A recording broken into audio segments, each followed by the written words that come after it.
Барлықтарыңызға сәлем достар. Бүгінгі әңгімемде мен сіздерге менің отбасымда не болған туралы айтатын боламын. Бұл мені танымал қылды. Кейбір оқушылар мені қызғанады. Бұл менің әкемнің арқасында деп түсінемін. Сіздер де мен сияқты таңғалып тұрған шығарсыздар. Ал бүгінгі әңгімемізді бастайық. Ал ендеше лайк басу мен тіркелуді ұмытпа. Менің атым Раяна. Анамыз бізден бірнеше жылдар бұрын кетіп қалған еді. Біз әкем екеуміз не болғанын түсінбей қалдық. Әкем анам екеуінің махаббатпен үйленгені туралы айтты. Анам әкеме маған тұрмысқа шықшы деп айтқан. Бірақ анам бірнеше жылдар бойы көңілсіз жүрген екен. Оған бостандық жетіспей жүрген сияқты болған екен. Бірақ әкем қатал болған жоқ. Анам бізсіз бір жаққа бара беретін, өзінің қалаған жеріне барып келетін. Бірақ сонда да анама бірнәрсе ұнаған жоқ. Сонымен мен өмірге келгенде одан сайын қиында болды. Анам мені туғаннан кейін бақытсыз болды. Бұл әкемнің көңілін түсірді. Бірақ та анам өз-өзіне келе алмады. Сосын одан сайын жаман болды. Әкем барлығы жақсы болады деп ойлады. Бірақ та жоқ. Отбасымызда күнде ұрыстар болатын. Анам көңілсіз болып отыратын көретінмін. Бөлмесінен шықпай бізбен сөйлеспейтін кездер де болды. Әкем жұмысқа кеткен кезде біз анам екеуміз қалатынбыз. Сол кезде анам біреумен сөйлесетін. Анам маған бұл менің құрбыларым деп айтатын. Олардың кейбіреулері үйге де келіп тұратын. Маған олардың келгені ұнамайтын, себебі анам оларға жылап бір нәрсе айтатын. Анам құрбылармен сөйлесіп жатқан кезде мені бөлмемнен шығармайтын. Тіпті қарным ашқан кезде де. Мен біраз уақыт бойы тамақ жемейтінмін. Әкем келетін уақытта анамның құрбылары кетіп қалатын, ал тамақ қалмайтын. Әкем үйге кіре салысымен мені құшақтайтын және мен не істедім деп сұрайды. Ал мен тамақ жегім кеп тұр деп айтатынмын. Әкем жынданды да анама неге үйде тамақ жоқ, неге менің қызым аш деп айтатын. Анам жынданып айғайлап жуынатын бөлмеге кетіп қалды. Сол кезде әкем пицца тапсырыс берді.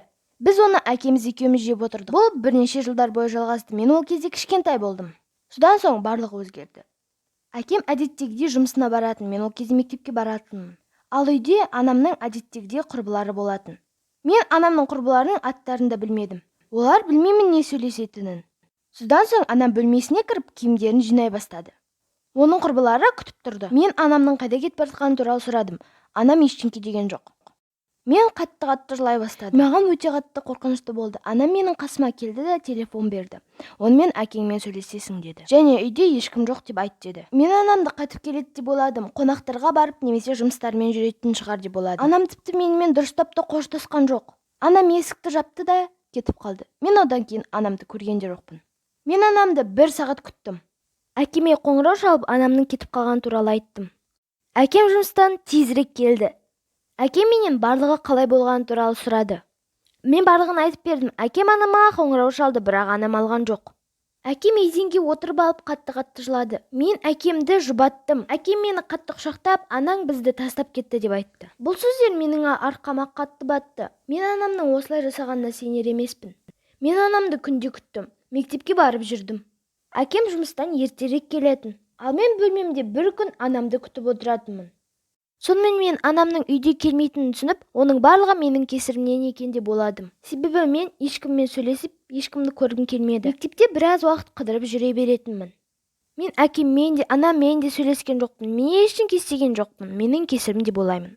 Әкем өз-өзіңе кел деді. Мен өз-өзімді басқара алмадым. Осылай 1 жылдай өтті. Әкемде жұмыс жөнінен проблемалар бола бастады, себебі әкем мен үшін ертерек келетін. Сол үшін әкемді жұмыстан шығарды.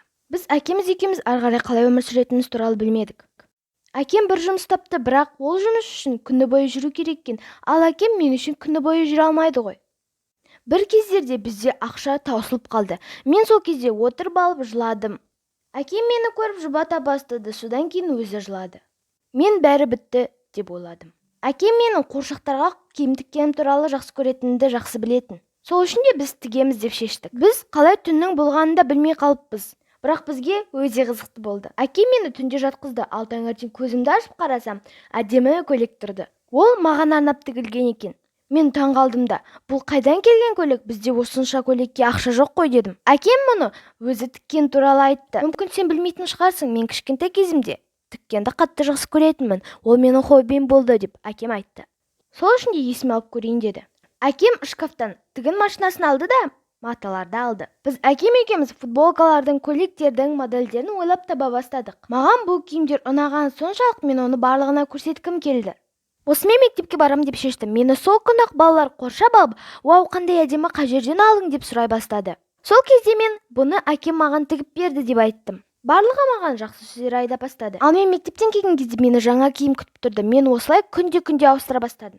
Маған жақсы сөздер айтқан сайын менің көңіл күйімді көтерді. Мен жақсы оқи бастадым және мектепке күнде бардым. Содан соң менің басыма бір ой келді. Әкем екеуміздің инстамагазинімізді ашайық деп ойладым. Әкем мені суретке түсірді де оны Инстаграмға салды. Ал ары қарай сенбейтін нәрсе болды. Біздің Инстаграмымызда қаншама тіркелуші болды. Біз өте танымал болдық. Әкем киім тігуді тоқтатпады. Бір күні біздің көршіміз біздің жағдайымызды біліп, бізге тамақтар әкеле бастады және өзінің балаларына костюм тіккізді. Бұл жұмыс бізге өте көп ақша келді. Бұл ақшалар бұрында әкем жұмыс істегеннен де көп ақшалар болды. Біз өте бақытты болдық. Әкем күн сайын тапсырыс қабылдады. Көбісі бізге Инстаграмнан тапсырыс беретін. 6 айдан соң біз әкем екеуміз арнайы бөлмені істедік. Ал менде мектепте каникул бастағаннан кейін мен әкеме мені де үйретіңізші дедім. Әкем екеуміз қызу жұмыс істедік. Бұл таңғаларлық болды. Әрине де ең басында бізге қиын болды. Бірақ қиналсаң, ол еңбекке жатады ғой. Бірінші киімді мен өзім қалағандай тіктім. Бұл әдемі аспан түстес көйлек болды. Бұл көйлек әдемі болды. Киген кезде тізеге дейін түсіп тұрады. Әкем менімен мақтанды. Әкем де дәл осындай матадан өзіне футболка тігіп алды. Екеуміз бірдей болып киіп жүрдік. Инстаграмда бізде осы киімдерімізге жасағанымызға таңғалды. Әкем барлығы осылай болғаны туралы жақсы деп комментарийді жазды. Мен жұмыстан айырылып қалдым. Және де оның арқасында өзім тігін магазинімді аштым деп айтты. Және бұнымен менің қызымды айналысады. Біз бұнымен ақша табамыз деп айтты. Әкем маған үнемі екеумізден артық ешкім жоқ деп айтатын. Әрине де мен анамды есіме аламын. Кейде мен көңілсіз боламын. Бірақ әкем анамның орнын баса алады. Достар, ал сіздер менің орнымда болсам не істейтін едіңіздер? Соны комментарийға жазып кетіңіздер.